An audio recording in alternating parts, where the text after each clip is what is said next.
सोचिए, तारीख थी 29 जनवरी 2026। जगह लाहौर का स्टेडियम। लाइट्स चल रही थीं और एक ऐसी कहानी शुरू होने वाली थी जिसके बारे में किसी ने भी नहीं सोचा था। ये कहानी है सिर्फ 12 दिनों की। बस 12 दिन और 4 ऐसे जख्म जिन्होंने एक पूरे क्रिकेट साम्राज्य को हिलाकर रख दिया। जी हां, ये कहानी है एक बादशाहत के गिरने की। तो सीन कुछ ऐसा था। एक तरफ ऑस्ट्रेलिया, मतलब ताकत, रुतबा और वर्ल्ड चैंपियन होने का वो आप कह सकते हैं अहंकार। और दूसरी तरफ था पाकिस्तान, जुनून से भरा, बदला लेने को बेताब, और अपने होम क्राउड का शोर उनके साथ था। उस वक्त किसी को भी जरा सा भी अंदाजा नहीं था कि अगले कुछ दिन क्रिकेट की दुनिया में भूचाल लाने वाले हैं। तो चलिए शुरू करते हैं इस ड्रामे का पहला एक्ट, लाहौर का गद्दाफी स्टेडियम। और यहीं लगा पहला जख्म। मैच शुरू हुआ और पहली ही बॉल पर पाकिस्तान का विकेट गया। एक पल के लिए तो लगा कि बस ऑस्ट्रेलिया ने मैच अपनी जेब में डाल लिया।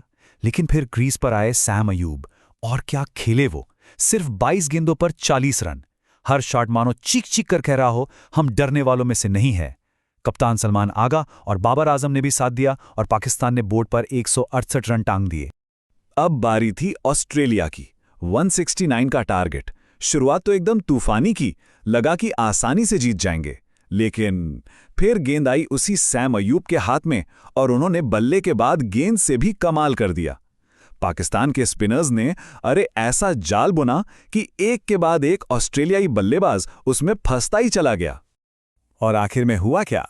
पाकिस्तान ने यह मैच 22 रनों से जीत लिया। लेकिन रुकिए, ये तो बस शुरुआत थी। असली तूफान वो तो अभी आने वाला था। 2 दिन बाद 31 जनवरी, ऑस्ट्रेलिया सोच रही थी कि चलो वापसी करते हैं, हिसाब बराबर करते हैं। लेकिन पाकिस्तान के इरादे तो कुछ और ही थे। और यहीं लगा तूफान का दूसरा झटका। इस बार हीरो बने खुद कप्तान सलमान आगा। क्या तूफानी पारी खेली! सोचिए, सिर्फ 40 गेंदों में 76 रन।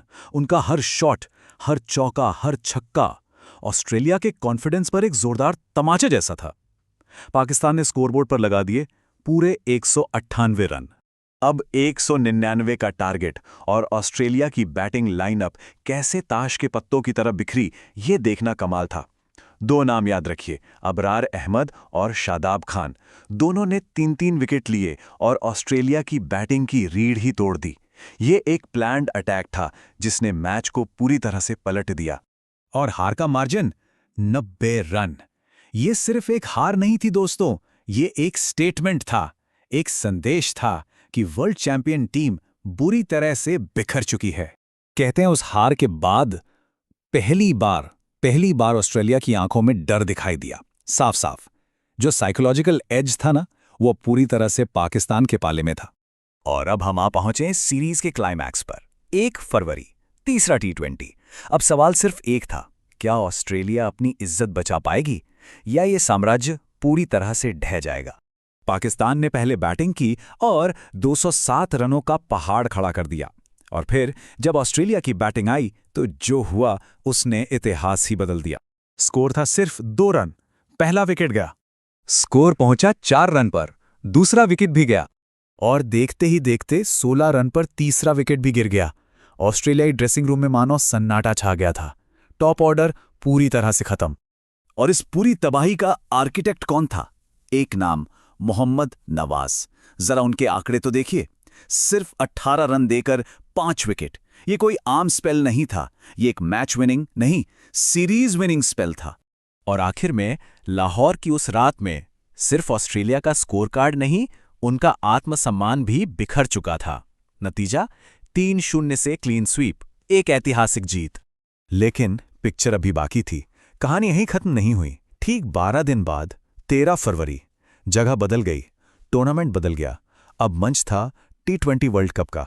सवाल यह था, क्या ऑस्ट्रेलिया की किस्मत बदलेगी या कहानी खुद को दोहराएगी? इस बार सामने पाकिस्तान नहीं, जिम्बाब्वे थी।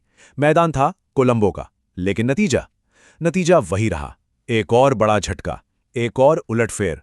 ऑस्ट्रेलिया की खराब किस्मत ने यहां भी उनका पीछा नहीं छोड़ा। इस बार जिम्बाब्वे के हीरो थे ब्रायन बेनेट, जिन्होंने 64 रनों की शानदार नॉट आउट पारी खेली। और फिर गेंद से कहर बरपाया ब्लेसिंग मुजरबानी ने। 4 विकेट और एक बार फिर ऑस्ट्रेलियाई बैटिंग लाइनअप घुटनों पर। तो 12 दिन 4 हार, इसका मतलब क्या है? क्या ये बस एक बुरा फेज है या क्रिकेट में सच में एक नया दौर शुरू हो रहा है? इसका जवाब शायद हमें इतिहास में मिले। चलिए देखते हैं। अब जरा इस पर गौर कीजिए। ये एक बहुत ही अजीब और दिलचस्प हिस्टोरिकल पैटर्न है। 1983 जिम्बाब्वे ने ऑस्ट्रेलिया को हराया और इंडिया वर्ल्ड कप जीत गया। 2007 जिम्बाब्वे ने फिर ऑस्ट्रेलिया को हराया और इंडिया फिर से वर्ल्ड कप जीत गया। और अब 2026 में जिम्बाब्वे ने ऑस्ट्रेलिया को हरा दिया है। तो सवाल तो बनता है ना कि 2026 में क्या होगा? और यही वो सवाल है जिसके साथ हम आज रुकेंगे। क्या ये ऑस्ट्रेलिया के लिए बस एक टेम्परेरी स्लंप है, एक बुरा सपना, या फिर क्रिकेट का पावर बैलेंस हमेशा के लिए बदल चुका है? एक बात तो तय है, क्रिकेट में साम्राज्य बनते हैं और गिरते भी हैं। और फरवरी 2026 ने हमें एक बार फिर याद दिलाया है कि इस खेल में कोई भी हमेशा के लिए अजेय नहीं होता।